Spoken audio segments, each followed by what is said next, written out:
मेरा नाम शालिनी है। मैं अपने माँ बाबूजी की इकलौती संतान हूँ।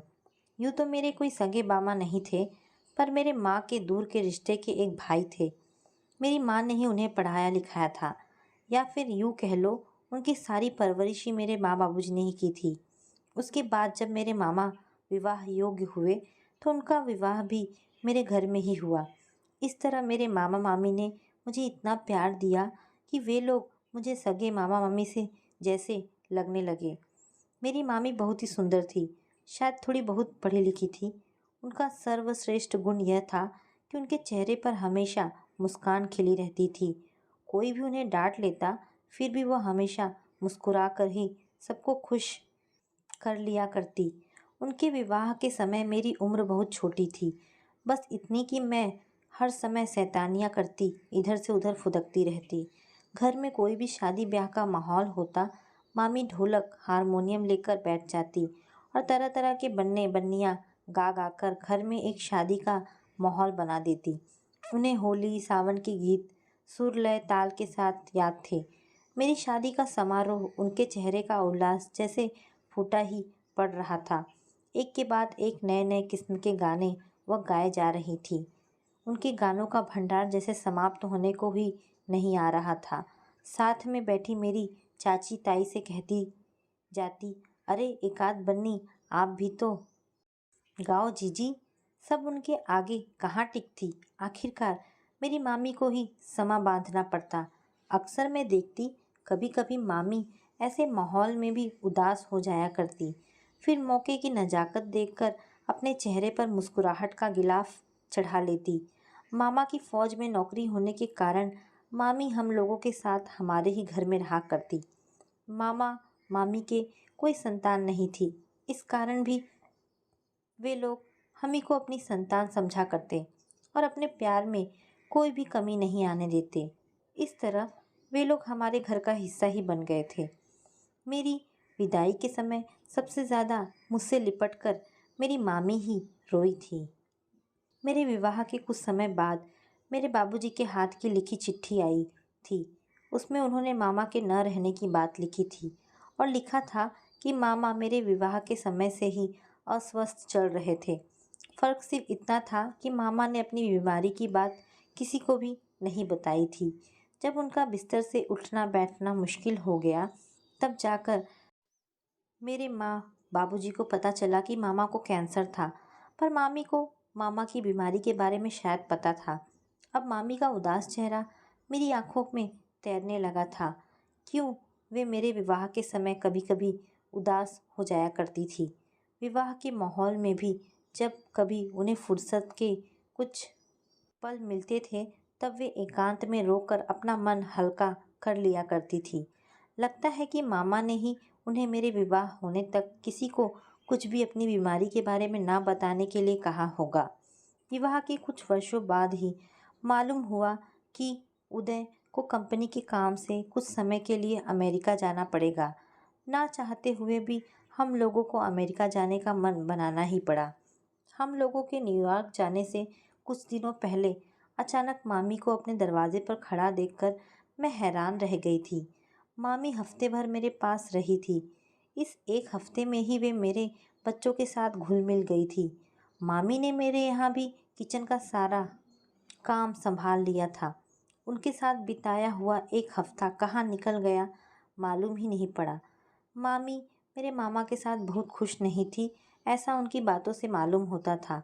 कई बार मामा का जिक्र आने पर मामी अनमनी सी हो जाया करती थी, पर मेरे दोनों बच्चों अंश एवं हर्ष के बीच रहकर उन्होंने जैसे अपने सारे गमों को भुला दिया था। मामी मेरे यहाँ आने के बाद बच्चों के स्वेटर बुनने का काम भी कर दिया करती थी, क्योंकि मैं जानती थी कि मामी को स्वेटर बुनना तथा नई नई डिजाइनें डाल डाल कर स्वेटर बनाना बहुत अच्छा लगता था। घर के काम करने में उन्हें ज़्यादा ही खुशी मिला करती थी। मामी मेरे यहाँ एक सप्ताह बिताने के बाद माँ बाबूजी के पास चली गई थी। ना जाने क्यों जाते समय अपनी आंखों के आंसू नहीं रोक सकी थी। वह जाते जाते मेरे हाथ में एक 100 रुपये का तुड़ा मुड़ा नोट पकड़ा गई थी। कहा था, शालू, बच्चों के लिए मेरी तरफ से कोई मिठाई मंगा लेना। यह कहकर उन्होंने अपना आंसू भरा चेहरा दूसरी ओर घुमा लिया था। उनके जाने के बाद मैं तथा मेरे पति उदय भी न्यूयॉर्क जाने की तैयारी में व्यस्त हो गए थे और कुछ दिन बाद ही हम लोग सपरिवार न्यूयॉर्क के लिए रवाना हो गए थे। धीरे धीरे न्यूयॉर्क में मेरे पति उदय के एक के बाद एक प्रमोशन होते चले गए और कुछ दिनों के बाद ही उदय एक कंपनी में डायरेक्टर बन गए थे। धीरे धीरे परिवार के साथ समय बीतता चला जा रहा था। हम लोगों को न्यूयॉर्क में रहते हुए लगभग 5 वर्ष बीत चुके थे। इधर उदय के माँ पिताजी भारत में स्वयं को अकेला महसूस करने लगे थे और हम लोगों को भी भारत में ही स्थायी तौर पर रहने के लिए बाध्य कर रहे थे। माँ पिताजी की मानसिक परिस्थितियों को देखते हुए उदय ने भारत आकर यहीं पर रहकर किसी भी अच्छी कंपनी में नौकरी करने का मन बना लिया था। अतः उदय को अपना ट्रांसफ़र यूएसए से भारत में करवाना ही पड़ा। इसके बाद हम लोग पिछले वर्ष सितंबर से देहरादून के पॉश इलाके में आकर रहने लगे थे और वहाँ के ही एक पब्लिक स्कूल में दोनों बच्चों का एडमिशन करवा दिया। थोड़े दिनों तक तो यहाँ देहरादून में अंश और हर्ष का मन नहीं लगा, पर कुछ दिन बाद उन्होंने अपने दादा दादी के साथ मन लगा ही लिया। इस बीच बच्चों के साथ मैं इतना व्यस्त हो गई कि अब मुझे मामी का ध्यान कम ही आया करता। माँ बाबूजी से कभी कभी मामी के हाल चाल मिल जाया करते। न्यूयॉर्क में रहकर भी माँ से मामी के हाल चाल मालूम कर लिया करती थी। एक दिन बाबूजी का फ़ोन आया था कि मामी की हालत पागलों जैसी हो गई है। इतना सुनकर मेरा मन बेचैन हो उठा था और तुरंत मैंने बाबूजी के पास जाने का मन बना लिया था। कहते हैं इंसान सोचता कुछ है और होता कुछ है। मेरे घर पहुंचने से एक दिन पहले ही मामी सनक अवस्था में ही घर छोड़कर कहीं चली गई थी। बाबूजी ने समाचार पत्रों में, टेलीविज़न आदि में भी गुमशुदा की तलाश कॉलम के अंतर्गत आने वाले सभी विज्ञापनों में उनके गुम हो जाने की सूचना दी, पर मामी के बारे में कुछ भी पता न चला। अतः सभी लोग इस हादसे को अपनी अनीति मानकर चुप ही हो गए। मैं भी थक हार कर वापस अपने घर देहरादून आ गई। मामी की याद हर पल मुझे सताती रहती, पर मजबूरी के आगे कहाँ किसी का वश चलता है। मामी कब मेरे मन के कोने में छुपकर बैठ गई मालूम ही नहीं हुआ। रोज की दिनचर्या, काम की भागदौड़ में 1 वर्ष जैसे पीछे ही छूट गया। बच्चों की गर्मियों की छुट्टियां पड़ी तो पति ने परिवार के साथ गोवा जाने का मन बना लिया। गोवा में पर्यटन आनंददायक रहा। सभी पर्यटन स्थल घूम लिए थे, चर्च भी देख लिया।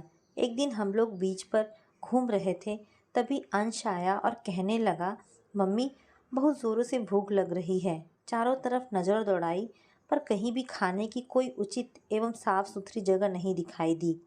चारों तरफ नारियल पानी, शिप के शो पीस आदि की दुकानों के अलावा कुछ भी नहीं था। दूर एक ढाबा दिखाई दिया तो मेरी निगाह उसी ओर उठ गई। वहाँ मैं और मेरे पति बच्चों के साथ पहुँचे। बड़े ही साफ सुथरे तरीके से एक महिला फुर्ती के साथ पर्यटकों के लिए चाय नाश्ता तैयार कर रही थी। एक 14-15 बरस का लड़का भी था जो उस महिला की मदद कर रहा था। एक तरफ गैस स्टोव पर चाय बन रही थी तो दूसरी ओर वह महिला तवे पर गरम गरम पराठे सेक रही थी। पति और बच्चों से रुका नहीं गया। हम सभी लोग उसी ढाबे में जाकर बैठ गए। थोड़ी देर बाद वह लड़का आया और 4 गिलास ठंडे पानी से भरकर रख गया। थोड़ी देर बाद ही वह महिला हम लोगों के लिए गरम गरम पराठे सेकने लगी। जब उस महिला ने अचानक हमारी ओर अपना चेहरा घुमाया तो एक बार तो मुझे विश्वास ही नहीं हुआ कि जो महिला हम लोगों को पराठे बना बनाकर खिला रही है वह कोई और नहीं, मेरी अपनी मामी है। अनायास ही मेरे मुंह से निकला, मामी। वह महिला भी अचानक मुझे वहां देखकर सकपका गई थी, पर शायद उनके पास भी कोई चारा नहीं था। तुरंत उनके मुंह से भी निकला, शालू आप यहाँ। और इसके बाद ना तो उनके मुंह से कोई शब्द निकला और ना मैं ही उन्हें कुछ कह पाई। बच्चों ने तथा उदय ने पेट भरकर खाना खा लिया था। जब मैं पैसे देने लगी तो उन्होंने मेरा हाथ पकड़ लिया और हम सबको अंदर एक छोटे से कमरे में ले आई। कमरे की दशा देखकर लग रहा था कि मामी की आर्थिक दशा ठीक नहीं है। अतः बातों का सिलसिला मैंने शुरू किया। मामी, अचानक आपने घर छोड़ने का फैसला क्यों ले लिया? क्यों माँ बाबूजी का मन दुखाकर आपको अच्छा लगा? मामी के चेहरे के भाव को देखकर मुझे लगा मामी को मेरा इस तरह प्रश्न पूछना अच्छा नहीं लगा। उसके बाद मामी ने जो बताया उस पर तो जैसे मुझे विश्वास ही नहीं हुआ। शालू, तुम्हें तो मालूम ही है तुम्हारे माँ बाबूजी यानी कि दीदी जीजाजी ने हम लोगों को कितने लाड़ प्यार से पाला था। यहाँ तक कि तुम्हारे मामा के निधन के बाद तो दीदी जीजाजी ने कोई भी कमी ही नहीं रहने दी थी। जब मेरी तबीयत खराब रहने लगी और मैं अपने आप को काम करने में असमर्थ समझने लगी, तब मुझे एहसास हुआ कि मैं दीदी जीजाजी के ऊपर बोझ बनती जा रही हूँ। दीदी बात बात पर अपनी कुढ़न मेरे ऊपर उतारा करती, हर बातों पर मुझसे चिढ़ती। मुझे इलाज तक के पैसे उनसे मांगने पड़ते। यहाँ तक कि एक दिन तो उन्होंने घर छोड़ने के लिए भी कह डाला था। मामी की आंखों से आंसुओं की अविरल धाराएं बही जा रही थी। लग रहा था आज आकाश में बादलों का पानी जैसे सूख ही जाएगा। शालू, जब मुझे लगा कि अब मेरा दीदी जीजाजी के पास रहना मुश्किल है, तब मैंने अपने दूर के भाई, जिसे तुम शायद जानती भी हो, आकाश नाम है उसका, उससे जब अपनी परेशानियों के बारे में बताया तो वह मेरी परेशानी समझ गया और उसने ही मेरा इलाज कराया और फिर वह यहाँ मेरे साथ रहने लगा। कुछ दिनों पहले वह भी एक नौकरी के सिलसिले में चला गया, पर वह हर हफ्ते आकर मेरा हाल चाल मालूम कर लिया करता है और उसी ने मुझे यहाँ गोवा में रहकर यह ढाबा चलाने की सलाह दी थी। पहले यह ढाबा आकाश ही चलाता था, अब उसके बाद इस काम को मैं संभाल रही हूँ। थोड़ी देर बाद तक तो मुझे मामी की बात पर विश्वास ही नहीं हुआ। माँ बाबूजी के बारे में तो मैं ऐसा स्वप्न में भी नहीं सोच सकती थी। यह सब सुनने के बाद तो हम सभी लोगों के बीच एक खामोशी ही फैल गई थी। उदय ने ही खामोशी तोड़ी। मामी, अब आपने आगे के बारे में क्या सोचा है? क्या इसी तरह यहीं गोवा में ही अपना जीवन बिता देंगी? आप हमारे साथ देहरादून क्यों नहीं चलती? आपका भी मन लग जाएगा और बच्चे भी आपके साथ खुश रहेंगे। मामी ने कहा, अभी मेरा वापस दीदी जीजाजी के पास जाना तो बहुत मुश्किल है। अब मैं किसी के भरोसे नहीं रहना चाहती। सामने वाले के आगे हाथ फैलाने से अपनी इज्जत घट जाती है। सामने वाले को भी मौका मिल जाता है तुम्हारे साथ दुर्व्यवहार करने का, जब खासकर परिस्थिति मेरी जैसी हो, जिसका तो पति भी इस दुनिया में नहीं है। मैं लाचारी भरी जिंदगी नहीं जीना चाहती। और फिर अब तो मेरा यहाँ मन भी लग गया है। हम लोग उनके कमरे में और अधिक देर रुक नहीं पा रहे थे। एक बेचैनी थी जो वहाँ के माहौल में घुटन पैदा कर रही थी।